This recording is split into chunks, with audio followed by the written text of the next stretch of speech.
우리가 주님을 붙잡고 그 가운데 견디고 있으면 사실은요, 주님은 우리에게만 그 풍랑의 바람을 주시고 그냥 묵인하시는 게 아니거든요. 우리가 기뻐할 때 함께 기뻐하시고, 우리가 놀랄 때 함께 놀라시고, 우리가 어려운 가운데 함께 고통하셔요.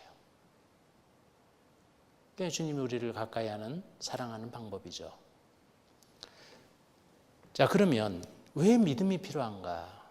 왜 믿음이 필요한가? 믿음은요, 극복하게 하는 힘이 있거든요.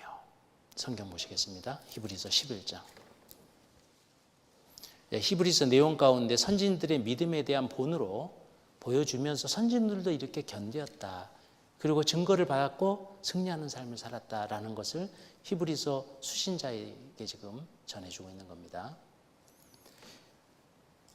33절, 저희가 믿음으로 나라들을 이기기도 하며 의를 행하기도 하며 약속을 받기도 하며 사자들의 입을 막기도 하며 불의 세력을 멸하기도 하며 칼날을 피하기도 하며 연약한 가운데서 강하게 되기도 하며 전쟁에 용맹되어 이방 사람들의 진을 물리치기도 하며 여자들은 자기의 죽는 자를 부활로 받기도 하며 또 어떤 이들은 더 좋은 부활을 얻고자 하여 악형을 받되 구차히 면하지 아니하였으며 또 어떤 이들은 희롱과 채찍과 뿐만 아니라 결박과 옥에 갇히는 시험도 받았으며 돌로 치는 것과 톱으로 켜는 것과 시험과 칼에 죽는 것을 당하고 양과 염소의 가죽을 입고 유리하여 궁핍과 환난과 학대를 받았으니, 이런 것을 통과할 수 있었던 근원이 뭐냐? 믿음이다라고 히브리서 기자는 설명하고 있는 겁니다.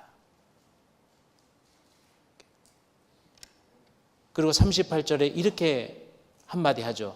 이런 사람은 세상에 감당치 못하도다.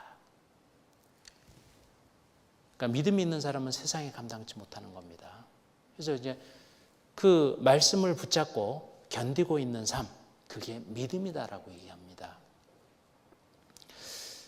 그래서 이제 이 말씀 가운데 저는 이 말씀이 눈에 이렇게 좀 들어오더라고요. 34절에 믿음의 결과 이런 일이 있구나. 중간에 보면 불의 세력을 멸하기도 하며 칼날을 피하기도 하며, 자, 이 부분에서 저는 조금 생각이 되더라고요. 연약한 가운데 강하게 되기도 하며, 고난과 풍파가 지나갈 때 그럴 때 있잖아요. 주님, 왜 저에게 이런 고난을 허락하십니까? 감당할 시험만 허락하신다고 하셨는데 감당치 못할 시험을 왜 허락하십니까? 그럴 때가 있잖아요. 그런데 이러지도 저러지도 못하는데 이제 붙잡을 게 없잖아요. 우리의 소망은 말씀밖에 없으니까 말씀 붙잡고 있는 겁니다. 근데 시간이 지났더니 통과했어요. 그러면서 또 한번 느꼈습니다. 이렇게 감당하게 하시는구나.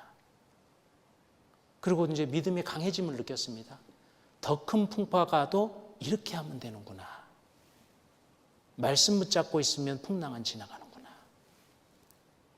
성경은 이것이 믿음이다라고 얘기를 하고 있습니다. 그래서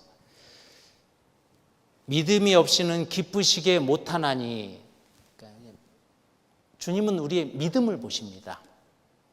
그러니까 내가 믿음이 있느냐, 내가 믿느냐, 믿는 거로 되라. 믿는 자 안에서 역사하는 것이 믿음이다라고 얘기해요. 반대로 믿지 않으면 하나님의 역사도 체험할 수 없고 경험할 수 없다라는 것을 얘기하죠. 예지를 마태복음 13장 한번 보시겠습니다. 마태복음 13장 58절 54절부터 읽겠습니다. 고향으로 돌아가사 저희 해당에서 가르치시니 저희가 놀라 가로되 이 사람이 이 지혜와 이런 능력이 어디서 났느냐? 이는 그 목수의 아들이 아니냐? 그 모친은 마리아, 그 형제는 야고보, 요셉, 시몬, 유다라 하지 않느냐? 그 누이들은 다 우리와 함께 있지 아니하냐? 그런즉 이 사람의 모든 것이 어디서 났느냐 하고 예수를 믿어야 되는데요. 57절 예수를 배척하는지라. 예수께서 저희에게 말씀하시되 선지자가 자기 고향과 자기 집 외에는 존경을 받지 않음이 없느니라 하시고, 58절 함께 읽겠습니다. 저희의 믿지 않음을 인하여 거기서 많은 능력을 행치 아니하시니라. 믿음이 사라진 곳에서는 하나님의 역사도 없습니다. 거기 찾으셨으니까 마태복음 9장도 보시겠습니다. 9장 27절, 29절까지. 9장 27절, 29절. 예수께서 거기서 떠나가실새 두 소경이 따라오며 소리질러 가로되 다윗의 자손이여 우리를 불쌍히 여기소서 하더니 예수께서 집에 들어가심에 소경들이 나오거늘 예수께서 이르시되 내가 능히 이 일 행할 줄을 믿느냐 대답하되 주여 그러하오이다 하니 이에 예수께서 저희 눈을 만지시며 가라사대 함께 읽겠습니다. 너희 믿음대로 되라 하신대. 소경의 눈을 뜨는 것은 주님이 해주셨지만 누구의 믿음을 따라서? 그들의 믿음을 따라서 소경의 눈을 열었죠. 나는 부활이요 생명이니 이것을 내가 믿느냐? 주여 믿나이다. 나사로를 살리셨잖아요. 죽은 지 사흘 되어 냄새나는 나사로를 살리셨습니다.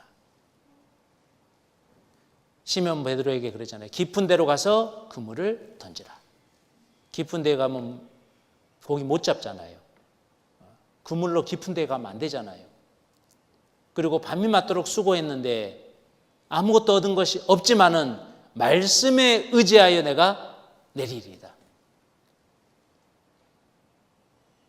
우리가 여러 가지의 어떤 말씀을 중심으로 많은 것을 붙이는데요. 생각을 붙일 수 있잖아요. 많은 생각이 있지만 내가 밤이 맞도록 수고하여 경험하였지만 허탕칠 거 알지만 말씀을 의지하여 내리리이다. 이게 믿음입니다. 그 의지하는 믿음의 결과 그물이 찢어질 정도로 물고기를 잡았잖아요. 베드로가 그래요. 주여 나를 떠나소서. 이제 깨달은 거예요. 그리스도구나. 메시아네. 나는 죄인으로서이다. 믿음으로 행할 때, 믿음은 말씀을 의지해서 나아갈 때 얻어지는 큰 역사의 체험을 할 수 있는 겁니다. 그걸 얘기하고 있죠.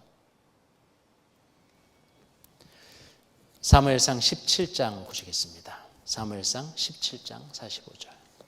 다윗이 블레셋 사람에게 이르되 너는 칼과 창과 단창으로 내게 나오거니와 나는 만군의 여호와의 이름 곧 내가 모욕하는 이스라엘의 군대의 하나님의 이름으로 내게 가노라. 이게 믿음이라 우리는 증거하고 있잖아요. 그리고 시편 18편 29절에 보면 내가 주를 의뢰하고 적군에 달리며 내 하나님을 의지하고 담을 뛰어넘나이다. 그러니까 믿음이라는 것은 의지의 대상이 있고 대상은 하나님의 말씀이다. 말씀을 굳게 믿고 나아가면 골리앗을 쓰러뜨릴 수 있는 거예요. 다윗이 지금 그 말하고 있잖아요. 내가 주를 의뢰하고 적군에 달리며 수많은 적군 앞에요. 용맹스러운 모습으로 나갔거든요. 그 바탕은 믿음이다라고 얘기하고 있습니다. 담을 뛰어넘는다. 우리 앞에 많은 담들이 있잖아요. 뛰어넘을 수 있는 근원은 뭐다? 믿음이다라고 얘기하고 있습니다. 믿음이 중요한 겁니다. 환경에 여러 가지 일들이 있을지라도 내가 붙잡아야 될 건 하나님의 말씀, 영혼의 닭과 같아서 라고 얘기하고 있습니다.